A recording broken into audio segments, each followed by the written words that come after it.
Assalamualaikum warahmatullahi wabarakatuh. Selamat siang anak-anak. Bagaimana kabar kalian hari ini? Semoga selalu dalam keadaan sehat dan tetap semangat ya.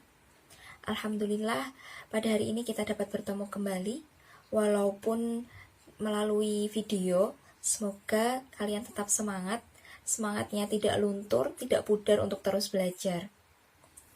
Sebelum memulai pelajaran hari ini, alangkah baiknya kita berdoa terlebih dahulu agar proses pembelajaran pada hari ini dapat berjalan dengan lancar. Berdoa mulai. Berdoa selesai. Untuk presensi pada pertemuan kali ini, kalian dapat mengisikan nama serta NIM pada kolom komentar setelah video ini berakhir. Ibu akan menyampaikan tujuan pembelajaran pada hari ini. Pada materi kali ini, Ibu berharap kalian dapat mengetahui antara perbedaan dan persamaan sel hewan dengan sel tumbuhan, dapat menjelaskan persamaan dan perbedaan antara sel hewan dengan sel tumbuhan. Pada pertemuan sebelumnya, kita telah mengetahui bagaimana sejarah penemuan sel. Kita telah mengetahui apa saja komponen-komponen penyusun sel, komponen-komponen kimiawi penyusun sel, dan kita juga tahu apa itu sel prokariotik, sel eukariotik, serta bagian-bagian dari sel eukariotik.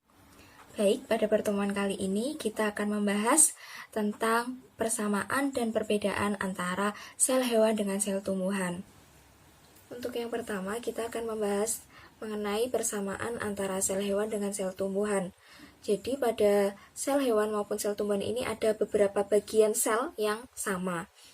Nah, untuk persamaan yang pertama yaitu ada membran plasma. Membran plasma ini memiliki fungsi sebagai pintu gerbang yang dilalui zat baik menuju maupun meninggalkan sel.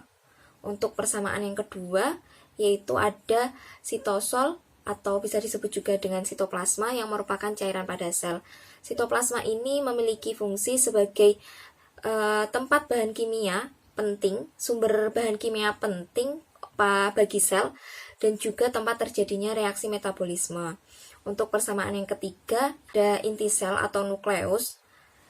Ya, kita ketahui bahwa inti, namanya juga inti, pasti setiap sel akan memilikinya. Nah, untuk fungsinya sendiri dari nukleus ini yaitu sebagai pengatur atau pengendali dari kegiatan yang ada pada sel itu sendiri. Persamaan yang keempat ini yaitu mitokondria. Mitokondria ini dia memiliki fungsi yang utama juga, yaitu sebagai tempat respirasi seluler. Yang kelima ada badan Golgi. Bisa terlihat dari kedua gambar pada sel hewan maupun sel tumbuhan ini. Badan Golgi ini memiliki bentuk seperti kantong pipih yang bertumpuk-tumpuk. Nah, salah satu fungsinya yaitu untuk membentuk membran plasma.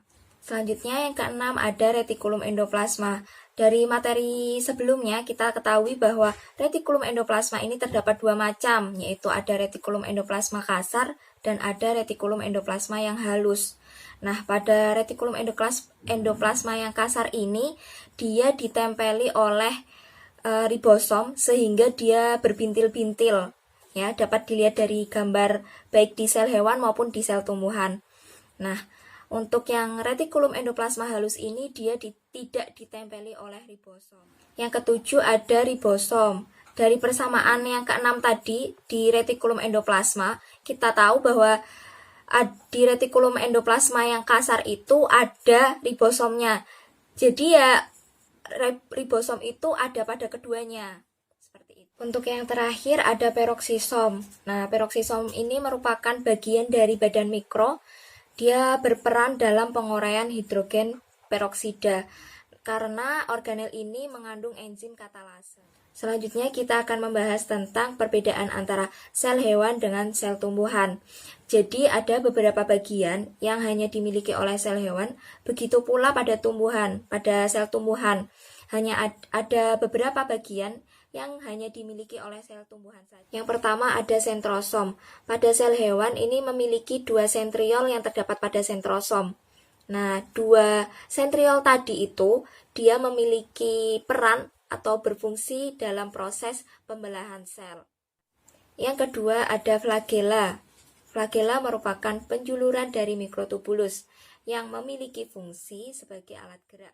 Selanjutnya yaitu bagian-bagian sel yang hanya dimiliki oleh sel tumbuhan saja. Yang pertama yaitu ada dinding sel. Dinding sel merupakan bagian terluar dari sel tumbuhan. Dia memiliki fungsi sebagai penyokong dan pelindung membran plasma, serta memelihara keseimbangan sel dari tekanan. Dengan adanya dinding sel ini mengakibatkan sel tumbuhan memiliki bentuk yang relatif tetap. Yang kedua ada vakuola. Vakuola merupakan organel sitoplasmik yang berisi cairan yang dibatasi oleh membran tonoplas. Pada tumbuhan yang masih muda, vakuola ini berukuran kecil, sedangkan pada tumbuhan yang telah dewasa, vakuola akan berukuran besar dan hanya ada satu di tengah.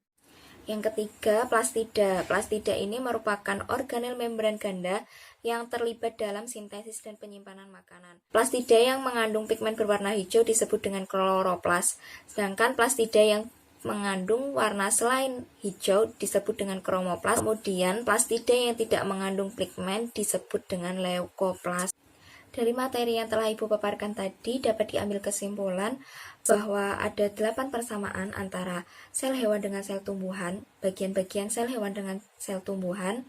Yang pertama ada membran plasma, yang kedua ada sitoplasma atau sitosol, yang ketiga ada nukleus, yang keempat ada mitokondria, yang kelima ada badan Golgi, yang keenam ada retikulum endoplasma, dan yang ketujuh ada ribosom, yang terakhir yaitu peroksisom. Perbedaannya sendiri itu ada 3, 2 sel hewan dan 3 pada sel tumbuhan. Yang 2 ini sel hewan ada 2, yang pertama ada sentrosom dan juga ada flagella. Kan pada sel tumbuhan itu kan tadi ada 3 ya. Nah 3 itu yang pertama ada dinding sel, ada vakuola, dan juga ada plastida. Tugas pada hari ini Ibu minta kalian untuk menggambar sel hewan dan sel tumbuhan beserta keterangannya. Lalu untuk pengumpulannya kalian nanti akan Ibu berikan link yang Ibu bagikan pada kolom komentar, dan batas pengumpulannya pada tanggal 15 April 2021 pada pukul 9 malam. Dikerjakan sebaik mungkin dan sekreatif mungkin ya. Kalian mau warnai juga boleh ya, sekreatifnya kalian saja. Untuk pertemuan selanjutnya kita akan mempelajari mengenai transport aktif dan transport pasif. Kalian bisa mempelajarinya terlebih dahulu. Ibu rasa cukup untuk pertemuan kali ini, semoga bermanfaat dan dapat dipahami.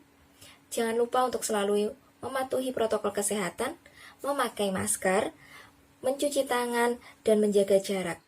Wassalamualaikum warahmatullahi wabarakatuh.